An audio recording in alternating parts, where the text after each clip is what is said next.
क्या कभी आपने खुद को शैतान और गहरे समुद्र के बीच में फंसा हुआ पाया है? क्या आपको कभी ऐसा महसूस हुआ है कि आप समस्याओं में बुरी तरीके से फंस चुके हैं?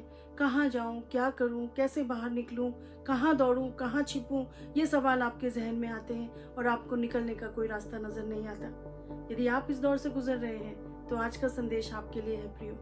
खुदा के कलाम के साथ एक बार फिर से आपको पास्टर रैना का सलाम। यदि आप इस दौर से गुजर रहे हैं तो आप इजरायलियों की हालत का अंदाजा बहुत आसानी से लगा सकते हैं, जब उन्होंने खुद को लाल समुद्र और मिस्रियों के बीच में फंसा हुआ पाया।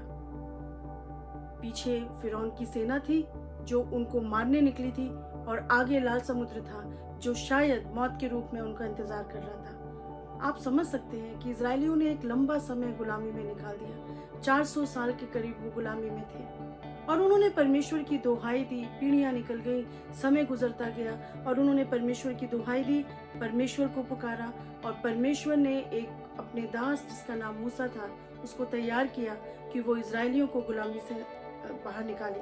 किसकी गलती थी? इजरायलियों की, जिन्होंने मूसा का कहना माना, या फिर मूसा की जो परमेश्वर की आज्ञा मान के इजरायलियों को छुड़ाने निकला था, या फिर फिरौन की जिसने परमेश्वर की आज्ञा नहीं मानी और परमेश्वर ने 10 आश्चर्य कर्म किए जो इजिप्शियंस के लिए या मिस्रियों के लिए महामारी के रूप में उभर के सामने आए। अब फिरौन खुद परमेश्वर की मर्जी से उन्हें बोला कि तुम यहाँ से जा सकते हो और अपने परमेश्वर की आराधना करो। किसकी गलती थी? कौन सी बात थी जिसके कारण वो आज इस बात में फंसे हुए थे? निर्गमन 4 अध्याय 14वां अध्याय 3 से 4 पद में लिखा हुआ है, तब फिरौन इजरायलियों के विषय में सोचेगा कि वे देश के उलझनों में फंसे हैं और जंगल में घिर गए हैं। तब मैं फिरौन के मन को कठोर कर दूंगा और वो उनका पीछा करेगा। तब फिरौन और उसकी सारी सेना के द्वारा मेरी महिमा होगी और मिस्री जान लेंगे कि मैं यहोवा हूँ। और उन्होंने वैसा ही किया। शैतान को हराने और अपने नाम को महिमा देने के अलावा भी परमेश्वर एक काम और करना चाहता था। वो इजरायलियों के विश्वास को बढ़ाना चाहता था प्रियो, और परमेश्वर ने वो काम किया जो इजरायली कभी सपने में भी नहीं सोच सकते थे। अब निर्गमन 14वां अध्याय 28वें पद में लिखा है, जल के पलटने से जितने रथ और सवार इजरायलियों के पीछे समुद्र में आए थे वो सब वरन फिरौन की सारी सेना उसमें डूब गई और उनमें से एक भी न बचा। Can you ever think what God was planning to do with their lives? वही लाल समुद्र जिसके बीच में परमेश्वर ने इजरायलियों के लिए रास्ता बनाया, वही लाल समुद्र फिरौन और उसकी सेना के लिए मृत्यु का कारण बन गया प्रियो। 600 रथ अपने सवारों के साथ उस समुद्र में समा गए और परमेश्वर इजरायलियों के आगे आगे चल के समुद्र के बीच में से उनको निकाल के ले गया। निर्गमन 14:31वें पद में लिखा है, यहोवा ने जो मिस्रियों पर अपना पराक्रम दिखलाता था उसको देख के इजरायलियों ने यहोवा का भय माना और उसके दास मूसा की भी प्रतीति की।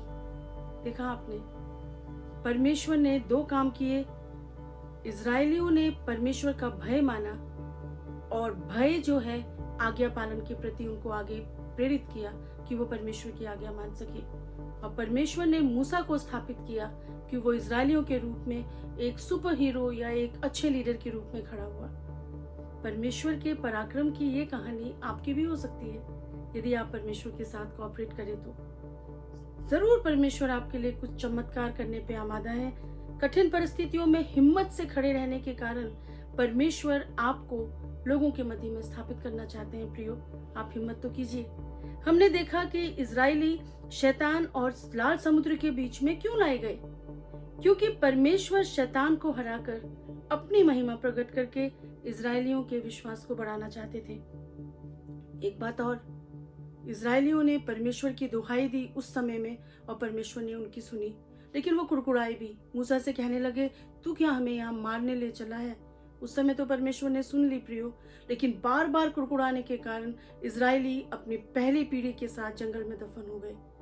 कहीं ऐसा ना हो परमेश्वर के पीछे चलते हुए भी आपके कुड़कुड़ाने के कारण आप परमेश्वर के क्रोध की वजह बन जाए। अपने आप को परमेश्वर के हाथों में समर्पित कीजिए। परमेश्वर कुछ नया आपके जीवन में करने वाला है। Trust him, allow him to do things in your life. May God bless you.